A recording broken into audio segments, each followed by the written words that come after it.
भागवत गीता के ये उपदेश आपको जीवन में हर जगह काम आएंगे, जिंदगी की हर मुश्किल में आपको राह दिखाएंगे। ये दिव्य उपदेश बातें जानना और समझना आपके लिए बहुत जरूरी है, इसलिए इन उपदेशों को आप आखिरी तक जरूर सुने। ये ज्ञान परमात्मा ने भगवान कृष्ण के द्वारा सबसे बड़े धर्म युद्ध महाभारत की रणभूमि कुरुक्षेत्र में अर्जुन को कुछ 5000 साल पहले दिया। ये वो वक्त था जब धर्म का बार बार उल्लंघन हुआ, परमात्मा का डर मनुष्य से निकल गया, लालच की होड़ में भाई ने भाई को मारने की कोशिश की, और यही नहीं, एक ब्याहता को भरी सभा में अपने बड़ों के सामने अपमानित किया गया।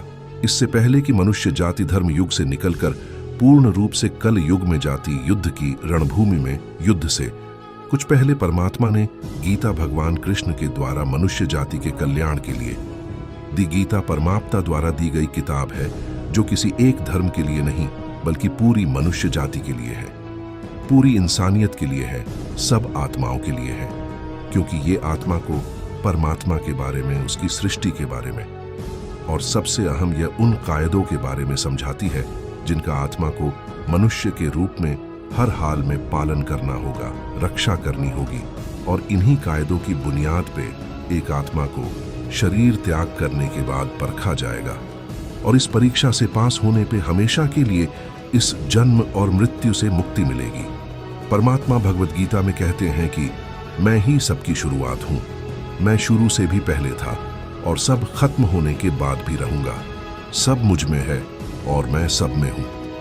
जो भी तुम छू सकते हो, देख सकते हो, छक सकते हो या सुन सकते, वो सब मैं हूँ। ये नदियाँ, पहाड़, सूरज, ग्रहण, चांद, सितारे सब मैंने बनाए हैं। मैंने ही भगवान, शैतान, राक्षस और इंसान बनाया। मैं सर्वव्यापी हूँ, सब में रहता हूँ, सब मैं हूँ, मैं हूँ, मैं ही हूँ। मैं ही ब्रह्म बनकर सब बनाता हूँ और रुद्र बन के सब नष्ट कर देता हूँ। मैं ये सृष्टि यूं ही बनाता और तोड़ ढाता रहूंगा ताकि आत्माओं को मौके मिल सके इस जन्म और मृत्यु से मोक्ष पाने को, हमेशा के लिए परमात्मा के साथ रहने को। भगवत गीता कहती है कि इस सबसे बड़ी परीक्षा के लिए परमात्मा ने प्रकृति का निर्माण 5 तत्व हवा, अग्नि, जल, पृथ्वी और ईथर से किया, जिन्हें हम छू के, छक के, सूंघ के और देख के हम समझ सकते हैं। पर खुद परमात्मा इन 5 इंद्रियों के समझ से बाहर है। उन्हें आत्मा इन इंद्रियों से नहीं जान सकती। आत्मा 5 इंद्रियों के साथ वैसे ही है जैसे एक लोहे का रोबोट जिसे अपने बनाने वाले का कोई पता नहीं। अर्जुन को भी परमात्मा का विराट रूप देखने के लिए भगवान कृष्ण ने दिव्य नेत्र दिए। भगवत गीता समझाती है कि आत्मा अजन्मी है, इसे कोई मार नहीं सकता, कोई जला नहीं सकता, डूबा नहीं सकता, काट नहीं सकता। लेकिन आत्मा को परमात्मा के साथ हमेशा रहने के लिए ये परीक्षा रूपी जीवन में बैठना ही पड़ेगा। इस परीक्षा के लिए परमात्मा से बिछड़ के आत्मा को पृथ्वी पे किसी न किसी रूप में जन्म लेना पड़ता है और 88 करोड़ योनियों को जीने और भोगने के बाद एक आत्मा को मनुष्य का शरीर और दिमाग मिलता है। इस सबसे बद्ध मर्यादाओं की परीक्षा में बैठने के लिए हर मनुष्य को इस पूरी परीक्षा के दौरान तरह तरह की अच्छी और बुरी भावनाओं की चक्रव्यूह में अपने ही भाई बहन और मित्रों के साथ डाला जाता है, जिसमें हर आत्मा को अपने अंदर के तामसिक और राजसिक अवगुणों से निकल के सात्विक जीवन में प्रवेश करने के मौके मिलते हैं। हमारे तामसिक गुण वो है जो हमारे अंदर हीन भावना पैदा करके हमें खुद को उदास और नुकसान पहुंचाते हैं, और हमारे राजसिक गुण हमें ईर्ष्यालु और लोभी बना के दूसरों के प्रति नुकसान पहुंचा सकते हैं। इस परीक्षा के दौरान हर आत्मा को तामसिक और राजसिक गुणों को खत्म करके अपने सात्विक गुणों से परिचित होना पड़ेगा। सात्विक गुण वो हैं जो आत्मा को अपने आसपास की हर चीज से जोड़े और उन्हें प्यार करना सिखाते हैं। परीक्षा के दौरान हर आत्मा को जीवन के चारों स्तंभ धर्म, अर्थ, काम और मोक्ष का ज्ञान पाके ही मुक्ति मिलती है। यही वो द्वार है जिन्हें समझकर ही आत्मा परमात्मा को समझ सकती है। पहला द्वार धर्म का है और शेर इसका प्रतीक है। धर्म वही है जो गीता में लिखा हुआ है। धर्म वही है जो धारण किया हुआ है, जिसे आपका दिल मानता है। जैसे झूठ नहीं बोलना, चोरी नहीं करना, भगवान का निरादर नहीं करना, दूसरों को नुकसान नहीं देना, यही सब धर्म है।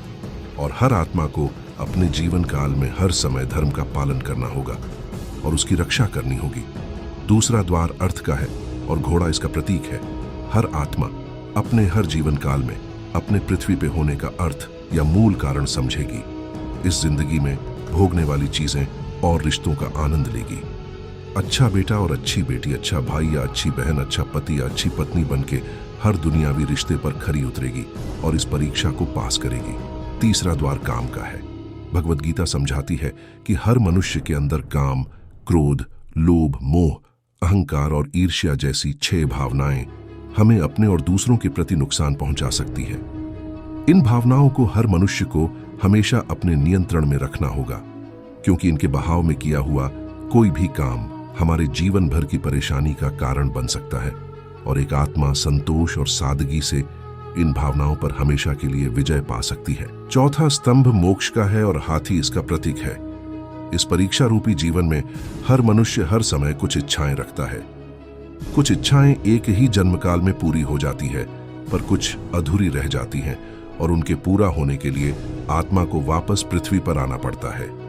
भगवद गीता समझाती है कि हमारी इच्छाएं ही मूल कारण है हमारे पृथ्वी पर वापस आने का, और अगर हम कोई भी इच्छा न रखें तो हम इस जीवन और मृत्यु से मुक्त हो सकते हैं। ये द्वार माफी का भी है। जिन्होंने आपके साथ बुरा किया उनको माफ करके और जिनसे आपने बुरा किया उनसे माफी मांग के मुक्ति पाई जा सकती है। जब तक आत्माएं इन चारों दरवाजों धर्म, अर्थ, काम और मोक्ष को समझ नहीं लेती, तब तक इस आत्मा को बार बार मनुष्य के रूप में आना ही पड़ेगा। परीक्षा का समय खत्म होते ही आत्मा शरीर और अन्य सब वस्तुओं का त्याग कर देती है। जो भी संसार में रहकर बनाया वो अब किसी और होगा और आत्मा अपने कर्मों के फैसले के लिए चली जाती है। आत्मा के अच्छे बुरे कर्मों का हिसाब होता है। अपने अच्छे कर्मों के लिए आत्मा कुछ वक्त के लिए स्वर्ग और दुष्कर्मों के लिए नर्क चली जाती है। नर्क में आत्मा को अपने पापों के अनुकूल सजाएं मिलती हैं, पर सजा खत्म होने के बाद आत्मा को फिर से एक नया शरीर और नया दिमाग मिलता है इस परीक्षा में फिर से बैठने के लिए, और हर परीक्षा में वही सब फिर दोहराया जाएगा। जिंदगी के 4 स्तंभ धर्म, अर्थ, काम और मोक्ष को समझने के लिए हर जन्म में अपने कई जन्मों के कर्मों के हिसाब से हर आत्मा को कभी अच्छे तो कभी बुरे हालातों से जाना पड़ता है। लेकिन जब तक आत्मा परमात्मा के साथ योग को नहीं समझ लेती, तब तक वो मुक्ति नहीं पा सकती। भगवद गीता समझाती है कि मनुष्य अपने शरीर, दिमाग या दिल से भगवान को पा सकता है। शरीर द्वारा किए कर्मों के माध्यम से परमात्मा को पाने को कर्म योग कहते हैं।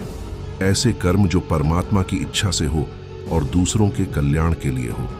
वाल्मीकि ने रामायण लिख के श्रवण ने अपने माता पिता की सेवा और उन्हें 4 धाम की यात्रा कराकर अपने कर्मों द्वारा परमात्मा को पाया। श्रीमद् भगवद गीता समझाती है कि एक आत्मा दिमाग से भी परमात्मा के साथ योग लगा सकती है। इसे राजयोग कहते हैं, क्योंकि दिमाग या मस्तिष्क सब इंद्रियों का राजा है। एक मनुष्य अपनी आस्था, श्वास प्रणाली, अभ्यास, साधना और तपस्या से परमात्मा को इस योग के रास्ते पा लेता है। इस योग को समझने के लिए हमें अपने अंदर की शक्तियों यानी चक्र और कुंडलियों को समझना पड़ेगा। आत्मा मस्तिष्क से ध्यान लगाकर परमात्मा के साथ योग लगा सकती है। शंकराचार्य, स्वामी परमहंस, स्वामी विवेकानंद और उनके जैसे कई योगी इस योग के रास्ते परमात्मा के साथ संधि लगा पाए। परमात्मा भगवद गीता में कहते हैं कि अगर किसी आत्मा को धर्म ना भी समझ आए, योग न भी समझ आए, पर अगर वो मेरी शरण में आ जाए तो मैं उसके सारे पाप माफ कर देता हूँ। परमात्मा को ऐसी दिल की गहराइयों से पुकार के पाने को भक्ति योग कहते हैं। चैतन्य महाप्रभु, मीराबाई और भगवान हनुमान इस योग के सबसे बड़े उदाहरण हैं। लेकिन कभी आत्मा अपने होने का मूल कारण भूल के धर्म का उल्लंघन करे या पाप के रास्ते पर निकल जाए, तो उसे ठीक करने के लिए परमात्मा को खुद किसी न किसी रूप में पृथ्वी पे जन्म लेना पड़ता है। तो मित्रों, आइए श्रीमद् भगवद गीता को पूरा पढ़ के इस जिंदगी के असली मायने समझे और परमात्मा के साथ योग लगाए। अगर आपको यह भगवद गीता का सार पसंद आया तो इसे औरों के साथ जरूर शेयर करें, ताकि सब आत्माएं अपने यहाँ होने का मूल रूप समझ सके और इस जन्म और मृत्यु से मुक्ति पाके हमेशा परमात्मा के साथ रह सके।